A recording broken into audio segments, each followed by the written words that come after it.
Welcome to Inside Sim Racing episode 34. I'm your host Jessica Lopez, glad to be back in the studio for yet another fun episode. This week we have a video from Atari covering their track Road America for their upcoming title on the Xbox 360 Race Pro. Also, speaking of tracks, we got a new one from iRacing, which we'll show you. For the Live for Speeders, we got a race report from Nolan Scott. We've got the Mod Squad as usual. We'll also be reviewing some games this week. We're going to be reviewing MotorStorm Pacific Rift for the PS3 and Need for Speed Undercover for Nintendo Wii, along with this wireless wheel by Logitech, so stay tuned for that. And we got a giveaway this week. We're going to be giving away R-Factor compliments of ISI and STCC the Game compliments of Simbin. You must be a subscriber to our YouTube channel, so stay tuned to the end of the show to find out. This segment is sponsored by Viva Media. Kick your brain into high gear as you travel the globe solving incredible mind-bending puzzles. Tinker with tons of gadgets and create the chain reactions you need to succeed. Unlock a 3D world that the entire family can enjoy. Crazy Machines 2, now available at Amazon.com for $14.99 for the PC, rated E for everyone. Speaking of Crazy Machines, they got an add-on which will be available sometime next week on Steam. So if you have the game, check that out on Steam. And on to the top stories for this week.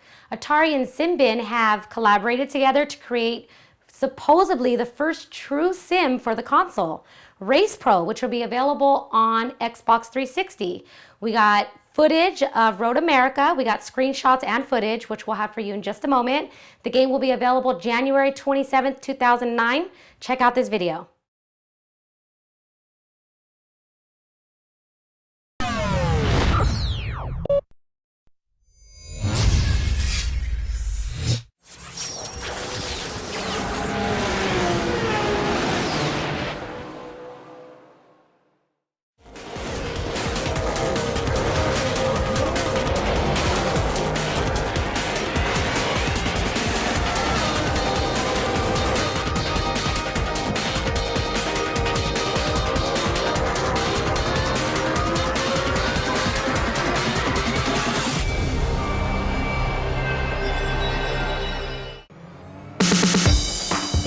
Hello everybody, welcome to Road America in rural Wisconsin, USA. We're midway between Milwaukee and Green Bay at a historic racetrack. Well, Road America is a hugely challenging track, 6.5 kilometers, 14 corners, high speed blended with demanding turns.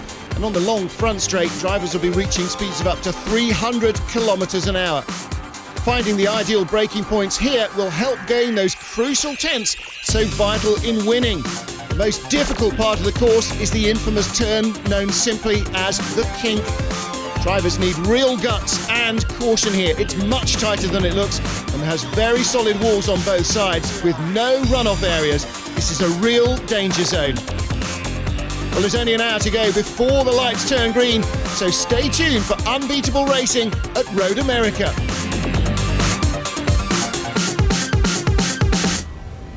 Race Pro. Nothing gets closer.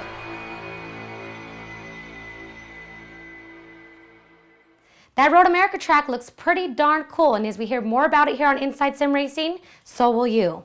Okay, so I told you that iRacing had a new track released. It was released last Wednesday on November 26th. It's Watkins Glen, which is many sim racers' first road course that they ran in. Here you're looking at some footage of this beautiful rendition with iRacing's incredible laser scanning technology. A little more than 60 years after the sports cars first raced through the streets of this upstate New York hamlet, the modern day version of this venue became available to members of iRacing. If you're interested in checking out Watkins Glen, head on over to iRacing.com and take it for a spin. Before we move on, I want to remind everyone that they can purchase most of the games that we review here on the show at our store. You can go to InsideSimRacing.tv and click on our banner or go directly to our store from the link. Next up, we got an email from one of our YouTube subscribers, R. Clowers, who had some questions, and Darren's coming onto the set to answer his questions. Yes, I sure am. Hello, everybody out there.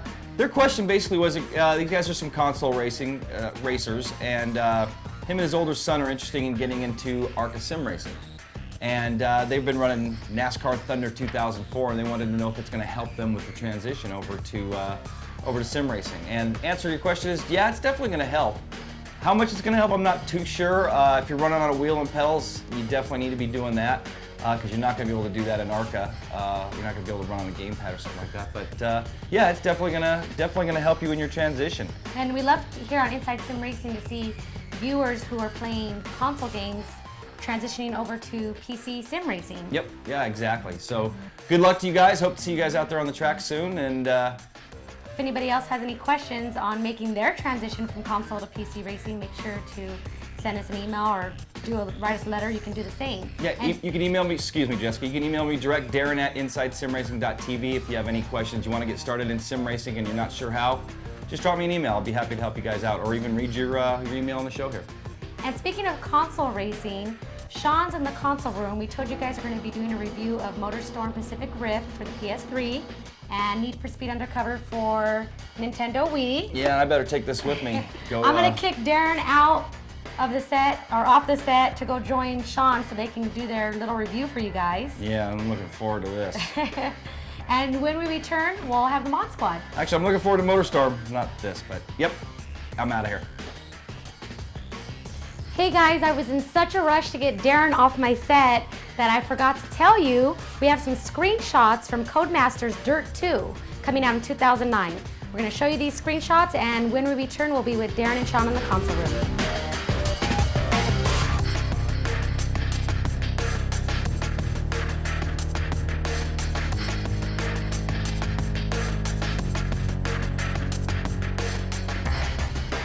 All right, so I'm in the game room here. As you can see, I've got MotorStorm Pacific Rift by Sony in my hands. Got it all queued up. Now, we did a review or a preview of this game a while back, so if you really want to know all the nuts and bolts and everything it comes with, go check that episode out again. What I'm doing, I got this set up. Darren's going to come in and join me right now. He's going to run the first lap. I'll tell you what I think about the game, go through some scores. Meanwhile, we're going to be scrolling the scores across the bottom here. So if you want to see our actual marks on every specific topic, you'll see them there. But ultimately, hey Darren, how you doing? Hello, everybody. While Darren's racing here, I'll just give you some of my main thoughts, and that gives me a little while to get going on it. Go ahead and fire up this race. So we're doing 2 lap of right. You're going to... As soon as you cross the line, you hit pause and we'll trade places. Sounds good. And then we're off to Need for Speed, right? I brought the Wii wheel in with me. We're going to jump right from MotorStorm right to Need for Speed. Right on. All right, so... Here we go. Racing the buggy. Things about the game, you know, I would have liked to have seen a little more career mode. So on the not so positive note, maybe I'll start off with some of the negative things or things that I didn't think were spectacular, but I would have liked to have seen more of a career mode. You win a race and it unlocks the next race and some new trucks and things like that, but there's really nothing really taking you from step 1 all the way to the end of the game. So I'd like to see that. Go on to a positive note. Graphics on MotorStorm are unreal. Insane.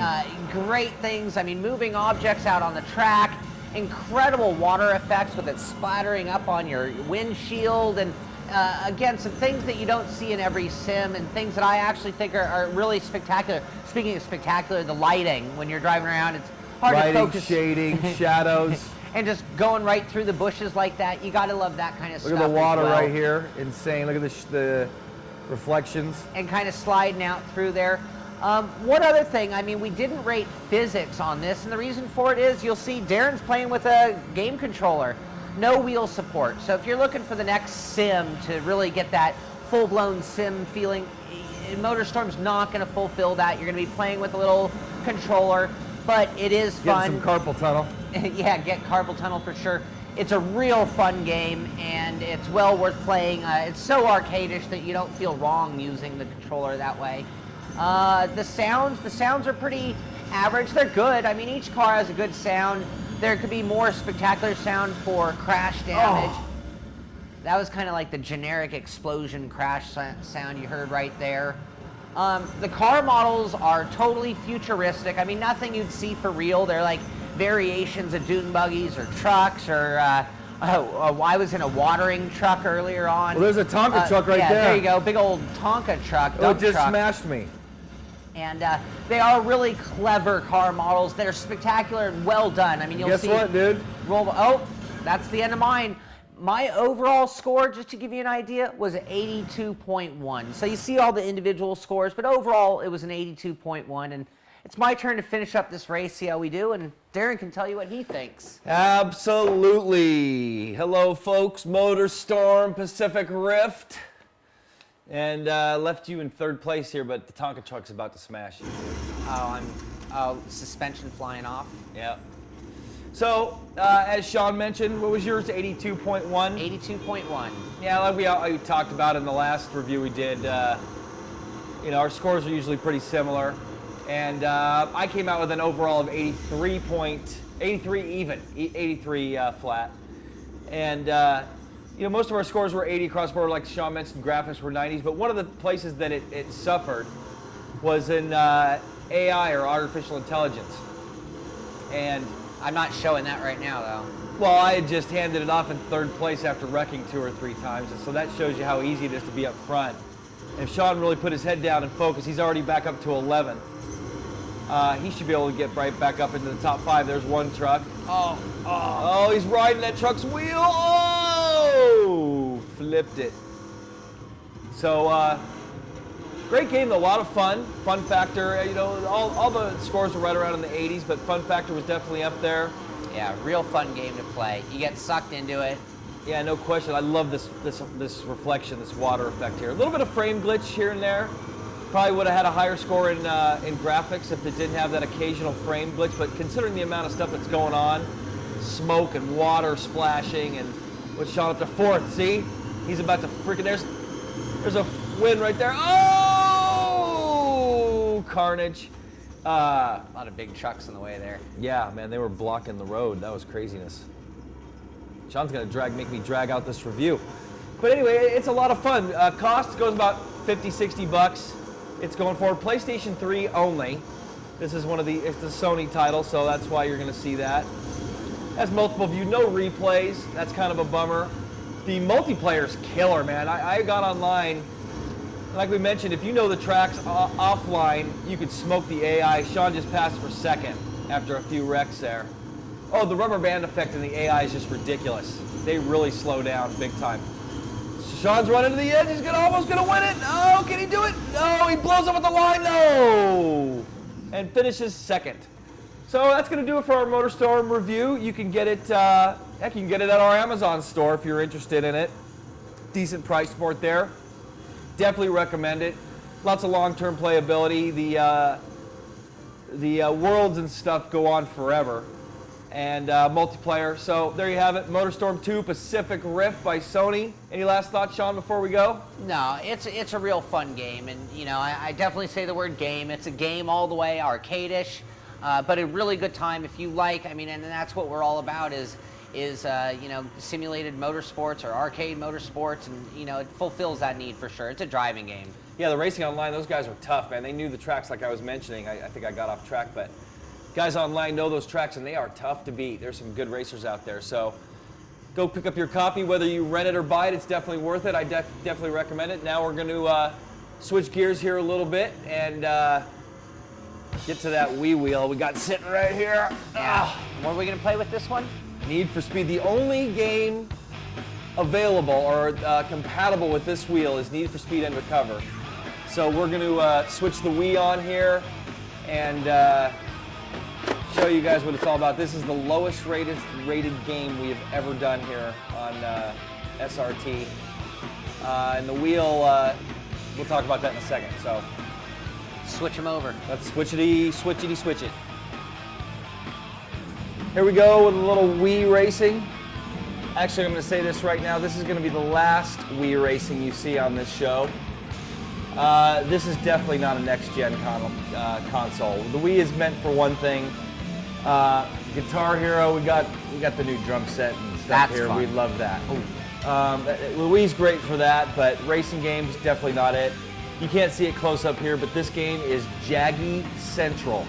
The Wii is not high def. 480p is the max res that you get out of it. Sounds are pretty good, but we got the Wii wheel. Why don't you pause it real quick, Sean? Show them the Wii wheel that we've showed them a couple times. Wireless, see? Yeah, it's wireless. Well, kind of wireless. You still have to plug it in. But this is the only game, like we mentioned, that's compatible with it. We tried it with Baja by Activision. Did not work at all. Did not even recognize it. The dongle flashed like it was looking for connection. So it doesn't even load the driver until this game is installed. And I honestly don't know what the heck Logitech was thinking licensing this game, or their wheel for this game, because I don't know. This game is a piece of crap. This game is horrible. We're not even going to waste our time going over all the rating scales, but they were all in the 30s or 40. My overall was, I think, 39.1. Damage is just ridiculous. There's no damage. Sean is beating the crap out of this thing, or like he likes to say, beating the snot out of it. Look, head-on collisions. The world is supposed to be open, but it's not. You can't just go run up stuff like in Midnight Club. I saw a review, as a matter of fact, on this, or on Midnight Club, and they were saying, they think Need for Speed's going to dethrone Midnight Club when it comes out. Not a prayer. Midnight Club blows this game out of the water. I wouldn't recommend this game on my worst friend. Nah, not for any reason. That being said, Sean, your turn, buddy. All right. We're going to switch places. I'm going to drive this piece of crap for the last time. We're going to be sending this Logitech wheel back to Logitech. Yeah, because we're not going to have any use for it any longer. They can pass it on to the next people to review. So, Sean, you're up. You can go ahead and finish this off. So there you saw me doing what will actually be the last time I ever play Need for Speed here. I'm going to tell you, there was nothing that impressed me. Anything that was even remotely cool about this game was done 10 times better by Midnight Club. And I mean, I usually have the feeling that, each game brings something different to the table for everybody. And in this case, I just can't find the redeeming quality that I would say, get it for at least this reason. It just doesn't have it. And on that note, Sean, that goes for this wheel. This wheel's going for like $90. And if it was compatible with all the other racing games on the Wii, I'd recommend getting it, because it does feel great. I mean, the force feedback does feel pretty good, doesn't it? Well, and like the PlayStation version worked, well. I mean, you didn't have the pedals, but it's a fine wheel for the price. And it worked on a PC. Honestly, we didn't even try this on a PC, so I'm not even sure if it works. But I cannot see spending $90. I mean, people, look at $90, $100, $200 for a lot as a wheel. Us as sim racers, we don't, but I know a lot of gamers like, I don't want to spend $200 just on a wheel. That's half the price of a PlayStation. But when you look at it, you can only play one game on it. Sorry, it's this game. Yeah, and it's this piece of crap.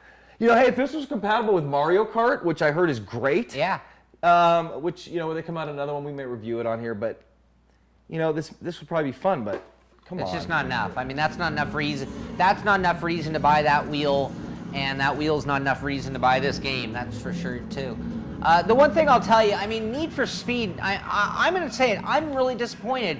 5 years ago, I bought Need for Speed Porsche Unleashed, and it wasn't a sim that could rival other sims that I liked, but it was one of the greatest driving games I'd ever purchased. They had a whole career mode, all this great stuff, great graphics, great tracks, and here we are years later, and if I were to fire that game up today, I would have more fun playing it today, 5 years later, than I would be with this brand new game.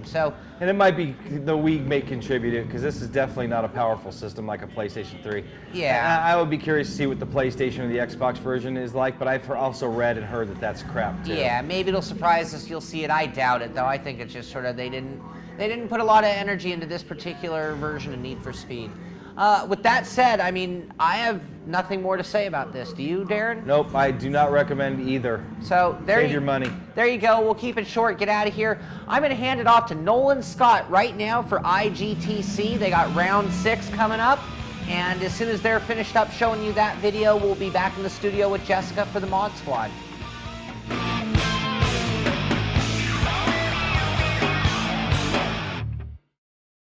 The 6th round of the International GT Championship 2008 season brought the series to Kyoto's Grand Prix Long configuration, the second longest venue on the schedule. The complex circuit features both long stretches of continuous foot-to-the-floor power and several tricky low-speed sections that were sure to test team. Adding to the excitement, 2 new and powerful teams joined the series, Schnuffel Racing and Team Inferno. As expected, Schnuffel led qualifying with a blistering time, but unexpectedly they had their first lap disallowed for cutting the controversial oval entry chicane. Their second fastest lap put them third on the grid, behind Team Kitty's Rudy Van Buren and LFS LA's Daniel Palma. Schnuffel was joined on the second row by a very impressive Jason Lovett for Sonic Realms Racing. Meanwhile, things didn't go so well for the points leaders. First place Speedo Racing missed qualifying and started last. The Danish racing team could only manage 12th, and Core Racing grabbed 6th. At the start, Schnuffel quickly grabbed the lead and began to stretch out an advantage. Small early incidents dropped contenders Core Racing number 1, Team Inferno, and Speed Core Racings to the rear of the field, but the opening laps were otherwise clean. The pole-sitting Team Kitty car had an extremely unlucky race, bringing out 2 of the race's 3 safety car periods. The first came when Kevin Burns spun in the difficult first turn complex and got stuck in the gravel at the race's 25th minute. The second yellow of the race was due to the flipped car of Pernix Racing, and the third followed immediately on its heels as the Team Kitty car was taken out in a chain reaction crash in the oval chicane, following the race's second restart. 24th at the time of the first restart, Core Racing number 1 would surge forward to the lead by the midpoint and eventually grab a podium. Meanwhile, championship rivals Speedo Racing and the Danish racing team each faced crippling setbacks. On the 66th lap of the race, Speedo's Timo Hervinen attempted a daring outside pass on the Schnuffel car in the final turn complex. The 2 cars came together, sending Hervinen careening into the wall and causing massive damage. The subsequent lengthy repairs ruined the team's chances, leaving them 8th in the final running order. They would maintain their points lead, but the gap closed substantially to second place. With just 7 minutes to go, the Danish racing team saw a podium finish evaporate as they were forced to make a last-minute driver change to avoid violating the 75% rule. Their stop promoted Core Racing's cars to 2nd and 3rd and dropped the TDRT car to 4th, allowing Core number 1 to leapfrog them to 2nd place in points. Despite several incidents and penalties, Schnuffel Racing dominated the day, winning in their first International GT Championship appearance and setting a new bar for performance. Though they won't factor into the season points race, it's clear that the championship leaders will have to work twice as hard if they hope to take home another victory this season.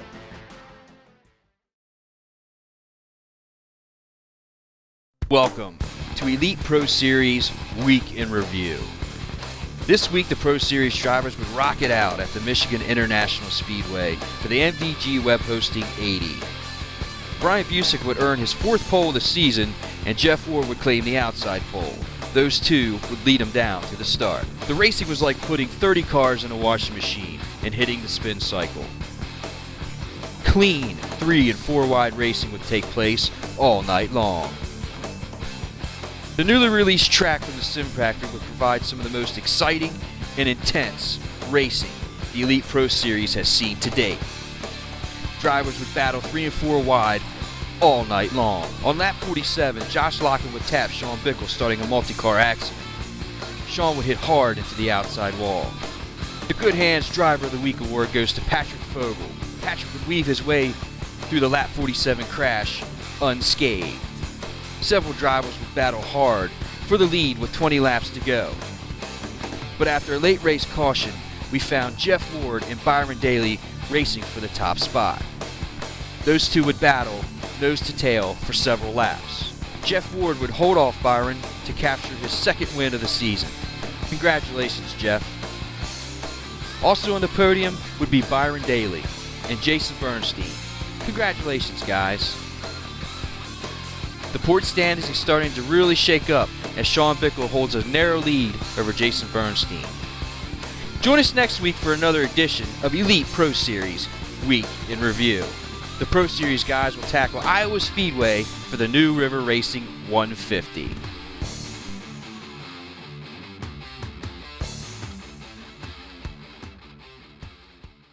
Welcome to the Mod Squad. We're going to start off this week with the VW Golf GTI, a car that was made after a model from the Need for Speed game by adding physics to it.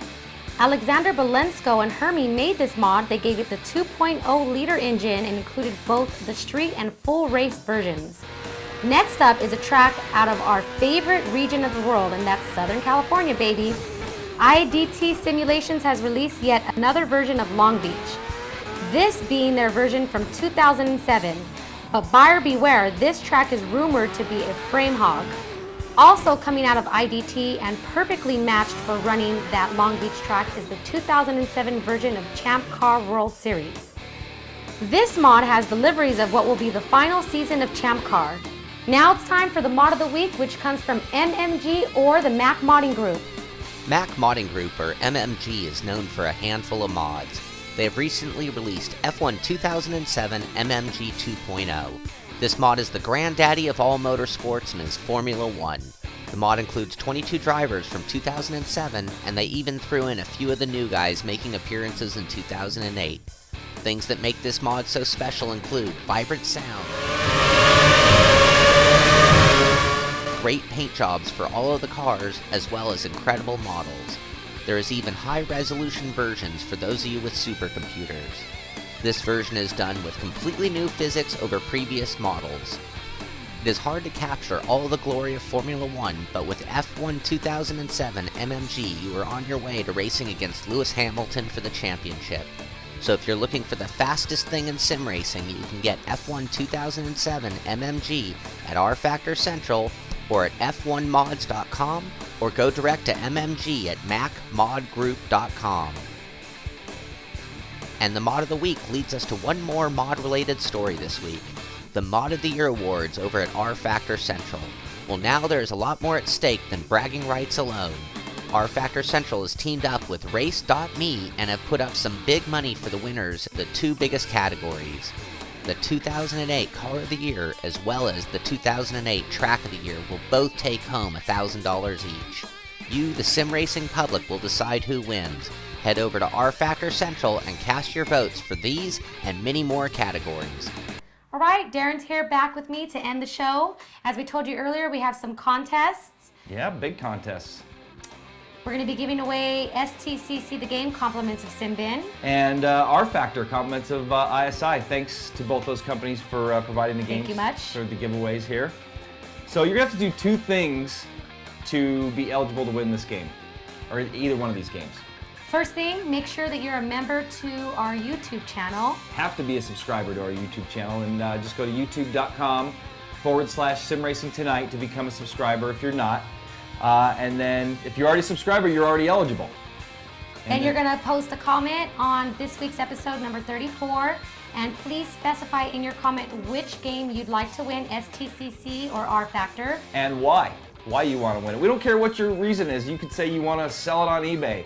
But we're hoping that you want it for you, that you either want to race with it, or maybe you have a friend you want to get into it, or something like that. So post a comment on what game you want to win and why, and I will randomly select a winner for each game. Yep. And we'll announce the winner on next week's show, or 2 weeks on December. Speaking of shows, upcoming shows, next Inside Sim Racing is on December 19th. That'll episode number 35. 35, and the last of the year, as a matter of fact, of our Inside Sim Racings, and we'll be back next year with more fun and games. And in between them, we have some other shows being released.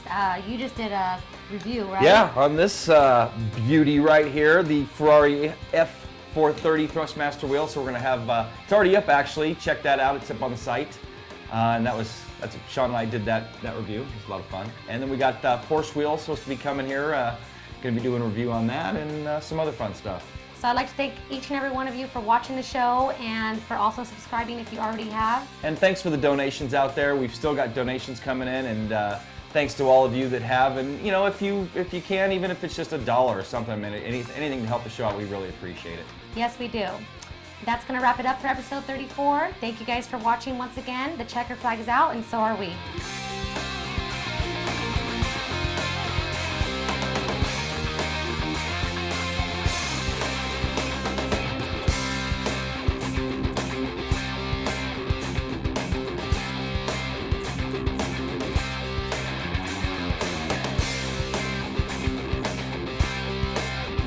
Speaking of crazy machines, they got it.